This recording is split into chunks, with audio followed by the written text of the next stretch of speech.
اور اللہ تعالیٰ کے محبوب صلی اللہ تعالیٰ علیہ وسلم کی ایک مثال خوبصورت، اپنی جان بچانی ہو، ایمان بچانا ہو اور اپنی عزت آبرو اولاد کو بچانا ہو تو بھائیو گھروں کو چھوڑ دو اور نکلو تبلیغ میں، اور ایک ایک کی منت کر کے ان کو توبہ کے راستے پر لاؤ۔ میرے محبوب نے فرمایا مثل القائم فی حدود اللہ والواقع فیہا کمثل قوم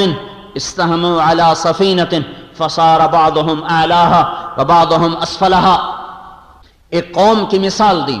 جو کشتی میں سوار ہیں، کچھ اوپر کے حصے میں کچھ نیچے کے حصے میں ہیں۔ جو نیچے والے ہیں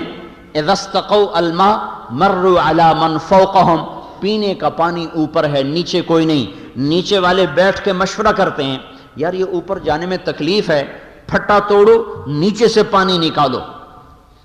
پھٹا توڑو نیچے سے پانی نکالو۔ یہ خبر اوپر جاتی ہے کہ نیچے والے پانی پینے کے لیے پھٹا توڑنے لگے ہیں۔ اب اگر ان اخذوا علی ایدیہم نجوا ونجوا جمیعا وان ترکوہم ہلکوا وہلکوا جمیعا، اگر اوپر بیٹھنے والوں نے یہ کہا توڑنے دو پھٹا، کوئی ہمارا تھوڑا ہی توڑ رہے ہیں،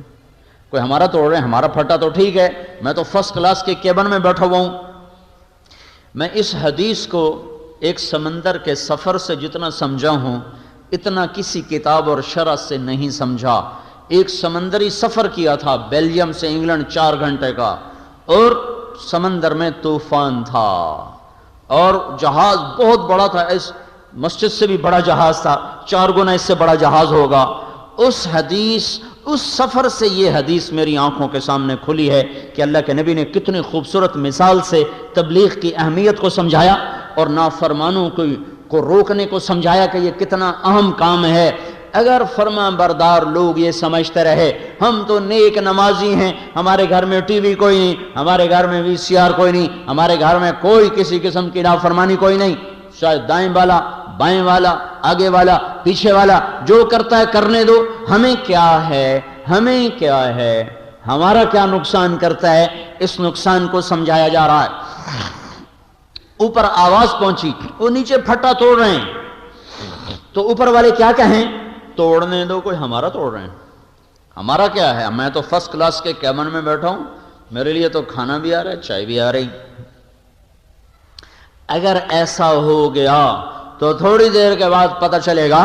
کہ نیچے والے ڈوب گئے اور فرسٹ کلاس کے ڈوبنے کا وقت آ گیا ہے۔ اب پانی اسے نگلنا شروع ہو چکا ہے اور کشتی پہ تہ کی طرف جا رہی ہے۔ اب واہ ویلا کام نہ آئے گا، اب اوپر والے بھی ڈوبیں گے نیچے والے بھی ڈوبیں گے۔ اوپر والے نیک لوگوں کی مثال، نیچے والے نافرمان لوگوں کی مثال۔ اوپر والے لوگ یہ کہیں جو نماز نہیں پڑھتا ہماری کیا، جو شراب پیتا ہے ہمیں کیا، جو زنا کرتا ہے ہمیں کیا، جو سود کھاتا ہے ہمیں کیا، جو جھوٹ بولتا ہے ہمیں کیا، جو ماں باپ کا نافرمان ہے تو میری کوئی سردردی ہے، میرا کوئی ٹھیکہ ہے کہ مسجد بھی گر گئی، مندر بھی گر گئے، گھر بھی گر گئے، دریا نے نہ نیک چھوڑا نہ بد چھوڑا، زمین نہ نیک چھوڑتی ہے نہ بد چھوڑتی ہے۔ موت کے بعد اپنی اپنی نیتوں پر فیصلہ ہوگا، وہ موت کے بعد ہے، لیکن زمین کی پکڑ سے بچنے کے لیے اللہ تعالیٰ کے نبی نے خوبصورت مثال دی ہے کہ انہیں روکو، انہیں روکو، انہیں روکو، انہیں روکو، ورنہ ان کی ہلاکت کے ساتھ تم بھی ہلاک ہو جاؤ گے۔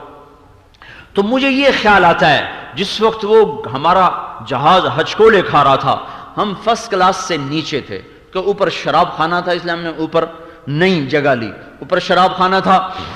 اس سے نیچے والا کھلا ایسے ہال کمرہ تھا، اس میں ہم بیٹھے ہوئے تھے، اور اتنا اونچا تھا کہ ہمارے نیچے ایک سطح تھی، اس سے نیچے اس کا پیندہ تھا جس میں کوئی 30-40 بڑے بڑے 22 ویل کے ٹرالے کھڑے ہوئے تھے، اتنی اونچائی پر تھے۔ جب پانی کی موج آ کر ایسے تھپڑ مارتی تھی نا تو شیشے کے ساتھ آ کر لہریں ٹکراتی تھی اور پورا جہاز رکوع میں چلا جاتا تھا، ادھر سے موج اٹھتی ادھر کر دیتی، ادھر سے موج اٹھتی ادھر کر دیتی۔ اس طرح 4 گھنٹے ہمارے لیے 40 سال بن گئے تھے، لگتا تھا جیسے ساحل پر جا کر ہم لگیں گے ہی نہیں۔ اس وقت میں اگر کوئی آ کر ہمیں کہتا کہ نیچے ایک آدمی پھٹا توڑ رہا ہے تو میری جگہ آپ ہوتے تو آپ کیا کرتے؟ کوئی ہوتا جو یہ کہتا توڑنے دو ہمیں کیا ہے، توڑنے دو ہمیں کیا ہے، کوئی نہ رکتا۔ اگر اوپر میں صرف ایک چکر لگانے اوپر گیا تھا تو شراب میں گورے بیچارے مست ہوئے پڑے تھے اور الٹی سیدھی حرکتیں کر رہے تھے، فوراً میں نیچے آ گیا۔ اگر وہاں بھی جا کر کوئی ایک اعلان کر دیتا کہ نیچے ایک آدمی پھٹے توڑ رہا ہے تو پھر شرابیوں کا نشہ بھی ہرن ہو جاتا، پھر وہ بھی بھاگ دو، روکو روکو روکو۔ پھر کوئی یہ نہ کہتا پہلے خود عمل کر لو پھر اوروں کو تبلیغ کرنا ہے، پھر کوئی یہ نہ کہتا پہلے خود ٹھیک ہو جاؤ پھر اوروں کو تبلیغ کرو۔ نہ جانے کا بہانہ، نہ جانے کا بہانہ، کام نہیں کرنا، گھر چھوڑنے کو جی نہیں چاہ رہا، پہلے خود تو ٹھیک ہو جائیں پھر اوروں کو تبلیغ کریں۔